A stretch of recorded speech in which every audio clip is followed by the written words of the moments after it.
চেঙেলীয়াজাৰ মণ্ডল কংগ্ৰেছ কমিটিৰ সাধাৰণ সভা চিপাঝাৰত এবাৰ কংগ্ৰেছ বিজয়ী হোৱাটো নিশ্চিত।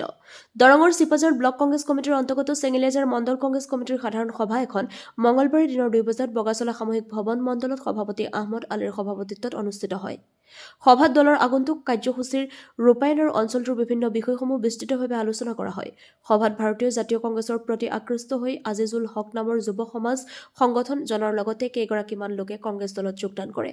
সাধাৰণ সভাত অসম প্ৰদেশ কংগ্ৰেছ কমিটিৰ জ্যেষ্ঠ মুখপাত্ৰ তথা চিপাঝাৰৰ প্ৰাক্তন বিধায়ক বিনন্দ কুমাৰ শইকীয়াই উপস্থিত থাকি কৰ্মীসকলৰ লগত মত বিনিময় কৰাৰ কথা উল্লেখ কৰি দলীয় সংগঠন ভবাতকৈ বহুত ভাল আৰু কৰ্মীসকলৰ মনোবল অটুট আছে বুলি প্ৰকাশ কৰে।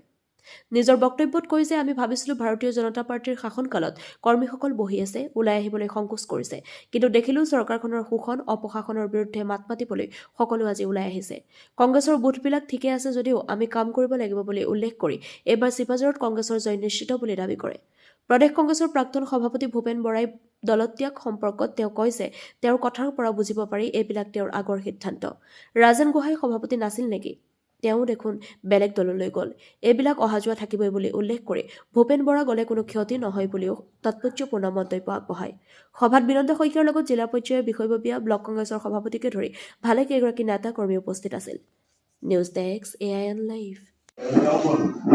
আজি 17 তাৰিখে চেঙেলীয়াজাৰ মণ্ডল কংগ্ৰেছৰ উদ্যোগত চেঙেলীয়াজাৰ মণ্ডল কংগ্ৰেছৰ সাধাৰণ সভা এখন অনুষ্ঠিত কৰা হ'ল।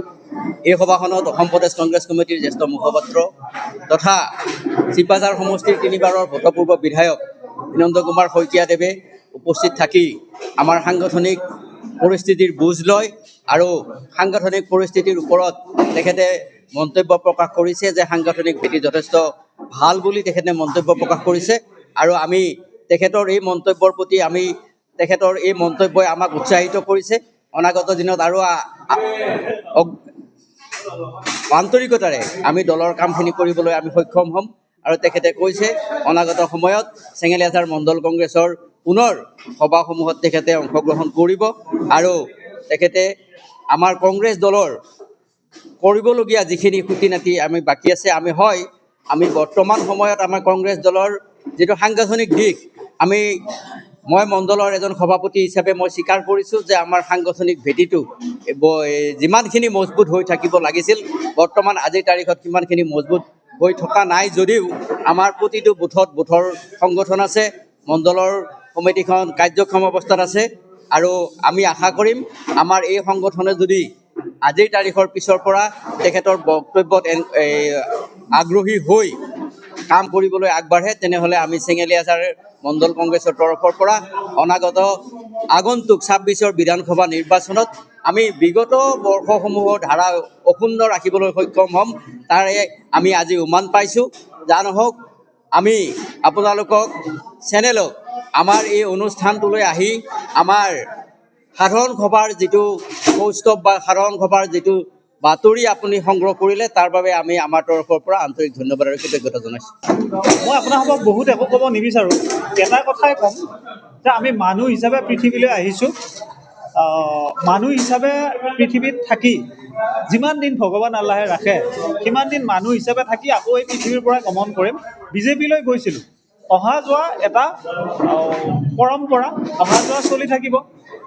আমি বিজেপি দলটোলৈ গৈছিলোঁ, বিজেপি দলটোৰ কিছু নীতি আদৰ্শ সংস্কাৰ আমি ভাল পাইছিলোঁ আৰু সেইবাবে বিজেপি দলটোলৈ আমি গৈছিলোঁ।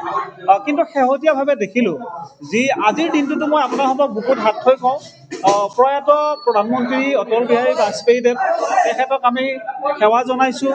আজি তেখেত য'তে আছে কুশলে থাকক। তেখেতসকলৰ যিটো নীতি আদৰ্শ এই নীতি আদৰ্শ আজিৰ দিনটোত নাই।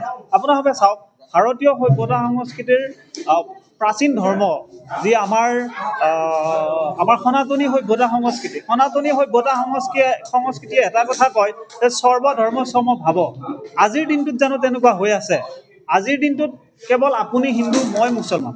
গতিকে এই যিটো সমাজৰ অসূয়া অপ্ৰীতি, যিটো আপোনাৰ সম্প্ৰীতিৰ এনাজৰীৰ সমাজখন আজি ভাঙি থান বান হৈছে। গতিকে আমি ভাবিছোঁ যে অনাগত ভৱিষ্যতত যদি আমি এই পথেৰে আগবাঢ়িব পাৰোঁ, তেনেহ'লে আমি ভাঙি যোৱা সমাজখনক পুনৰ জোৰাটাপুলি মাৰি আমি অনাগত দিনত আগবাঢ়ি যাব পাৰিম। আৰু সেইবাবেই মই আজি ভাৰতীয় জাতীয় কংগ্ৰেছ দলত যোগদান কৰিছোঁ আৰু আমি নেতৃত্বক ধন্যবাদ জনাইছোঁ আমাক পুনৰ এই দলটোত আঁকোৱালি লোৱাৰ বাবে। কংগ্ৰেছৰ প্ৰতি ৰাইজৰ সমৰ্থন আছে। আজিৰ দিনটোত আপোনাসবেও জানে, সংবাদ জগতত আপোনাসবে কাম কৰে, আজিৰ দিনটোত কেনেধৰণৰ ভয় ভীতি যি অসংস্কাৰী কিছু নীতিৰে সমাজ ব্যৱস্থা পৰিপূৰক হৈ পৰিছে। গতিকে লাহে লাহে আকৌ সেই আগৰ দিনবোৰ ঘূৰি আহিব আৰু আপোনাসবে চাব যে আজিৰ দিনটোত মানুহৰ ওপৰত যি চাপ পেলোৱা হৈছে, এই চাপবোৰ টকা পইচাৰে মানুহ কিনিব পাৰি, কিন্তু মানুহৰ মন কিনিব নোৱাৰি, এই কথাটো আপোনাসবে জানে সকলোৱে। গতিকে আকৌ আগৰ দিন ঘূৰি আহিছে। আজি চেঙেলীয়াজাৰ মণ্ডল কংগ্ৰেছ কমিটিৰ এখন সাধাৰণ সভা বগাচলা সমূহীয়া ভৱনত আজি অনুষ্ঠিত হৈছিলে। আমি আমাৰ সতীৰ্থসকল সকলোবিলাক আহিছে, আমাৰ ব্লক কংগ্ৰেছৰ সভাপতি, জিলা কংগ্ৰেছৰ বিষয়ববীয়া সকলোবিলাকে আহি আমি আজি এই অঞ্চলত আমাৰ সাংগঠনিক কথাখিনিৰ আমি বুজ ল'লোঁ আৰু আমাৰ সাধাৰণ সভাত উপস্থিত থকা সদস্যসকলৰ লগত মত বিনিময় কৰিলোঁ। মই দেখিছোঁ যে আমাৰ সংগঠন আমি ভবাতকৈ বহুত বেছি ভাল। আমি ভাবিছিলোঁ যে ভাৰতীয় জনতা পাৰ্টীৰ শাসনকালত আমাৰ কৰ্মীসকল বহি আছে বা তেওঁলোকে ওলাই আহিবলৈ অলপ সংকোচ কৰিছে, এনেকুৱা ধৰণৰ ভাৱ লৈছিলোঁ। কিন্তু আমি ইয়াত আহি দেখিলোঁ যে সঁচাকৈয়ে আমাৰ কৰ্মীসকলৰ মনোবল অটুট আছে আৰু তেওঁলোকে প্ৰকৃততে ভাৰতীয় জনতা পাৰ্টীৰ চৰকাৰখনৰ বৰ্তমান যি দুষ্কাৰ্য, যি অপশাসন, যি ভ্ৰষ্টাচাৰ, যি দুৰ্নীতি, যি শোষণ, এই যি চিণ্ডিকেট ৰাজ, এইবিলাকৰ বিৰুদ্ধে মাত মাতিবলৈ তেওঁলোক সাজু হৈছে আৰু তেওঁলোক আজি আমাৰ সভাখনত ওলাই আহিছে। আৰু আমাৰ প্ৰতিটো বুথৰ সংগঠন ঠিকে আছে। আমি দেখিছোঁ যে বুথবিলাকত সভাপতিসকল আহিছে। আমি আৰু অলপ কাম কৰিব লাগিব, এইখিনি কাম আমি আৰম্ভ কৰিছোঁ বুথবিলাকত। আৰু এই শক্তিশালী স্থিতি আমাৰ আগন্তুক নিৰ্বাচনৰ সহায়ক হ'ব আৰু আমি আশা কৰিছোঁ যে এইবাৰ ভাৰতীয় জাতীয় কংগ্ৰেছৰ প্ৰাৰ্থী আমাৰ চিপাঝাৰ বিধানসভা সমষ্টিৰ পৰা বিজয়ী হৈ যোৱাটো নিশ্চিত। আমাৰ যথেষ্ট শক্তিশালী। আজি ইয়াত আমি নিজেই দেখিলোঁ যে ইয়াত আমাৰ মণ্ডল কংগ্ৰেছৰ যিখন সাধাৰণ সভা, তাততো সকলো আহিছে, আমাৰ মহিলাসকলো আনকি ওলাই আহিছে। আৰু তাৰ লগতে আমি বাকীবিলাক মণ্ডলতো যেতিয়া সভা কৰিছোঁ, আমাৰ পঞ্চায়ত পৰ্যায়ৰ সভাবিলাক, তেতিয়া দেখিছোঁ যে মানুহ কিন্তু এই ভয় খাই পেলাই বহি থকা নাই। যদিও বিজেপি চৰকাৰে মানুহক ভয় খুৱাই কিবা পুলিচ লগাই দি কিবা বিভিন্ন ধৰণৰ অজুহাত দেখুৱাই আমাৰ মানুহখিনিক বন্ধ কৰিব বিচাৰিছে, কিন্তু এতিয়া কিন্তু মানুহ সচেতন হৈছে আৰু ওলাই আহিছে। গতিকে আমাৰ স্থিতি যথেষ্ট শক্তিশালী। প্ৰাৰ্থিত্বটো আমাৰ কেইবাজনেও বিচাৰিছে, 4জনে প্ৰাৰ্থিত্ব মোকে ধৰি 4জনে বিচাৰিছে। গতিকে 4জনৰ মাজৰ পৰা কোনোবা এজনক দিব। আমি দল সংগঠন শক্তিশালী কৰাৰ কামতহে বৰ্তমান লাগি আছোঁ।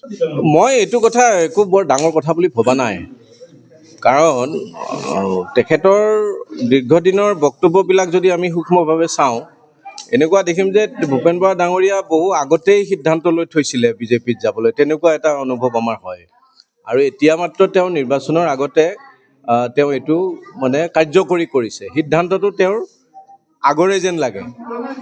আৰু দ্বিতীয় কথা হ'ল, কোনোবা দলৰ প্ৰাক্তন সভাপতি কোনোবা দলত গৈছে, এইবাৰ নিৰ্বাচনৰ সময়ত থাকিব। আজি কেইদিনমান আগতে ভাৰতীয় জনতা পাৰ্টীৰ প্ৰাক্তন সভাপতি ৰাজেন গোহাঁই অহা নাই নেকি, অজাপত অহা নাই নেকি?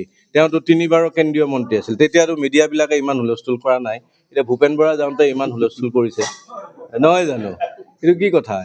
এইটো অহা যোৱাবিলাক থাকে আৰু কি ডাঙৰ কথাটো। ভূপেন বৰা যোৱাই আমাৰ একো ক্ষতি নহয়। এইটো ক'লোৱে, আমাৰ সংগঠন দিনক দিনে শক্তিশালী হৈছে আৰু আমি বিজয়ৰ দিশত আগবাঢ়িছোঁ আৰু বিজয় নিশ্চিত। আমি এই গতিত যদি সংগঠন আগবঢ়াই লৈ যাব পাৰোঁ, বিজয় নিশ্চিত।